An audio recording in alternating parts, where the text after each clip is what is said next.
Hello বিয়স, আজ অনেক দিন পর দিচ্ছি কারণ সময় পাচ্ছি না। একা হাতে রান্না তো বুঝতেই পারছেন। আজ 55 জনের খাবার অর্ডার। এই হলো আজ প্যাকেট করে ফেলেছি।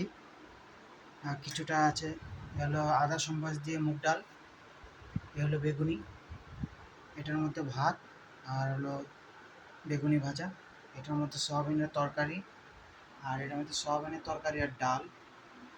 আর এটা এক কোম্পানিতে যাবে, আর এটা এক কোম্পানিতে যাবে। আর এই হলো সয়াবিনের তরকারি, আর এই হলো আরেকটা জায়গায় 20 জনের মুখটা। আমার কাছে সিম্পল ক্যান্টিন, ছোট ক্যান্টিন। চেষ্টা করি ভালো কিছু করার। আর যদি ভালো লাগে ভিডিওটা অবশ্যই লাইক অ্যান্ড সাবস্ক্রাইব করে দেবেন। ভালো থাকবেন।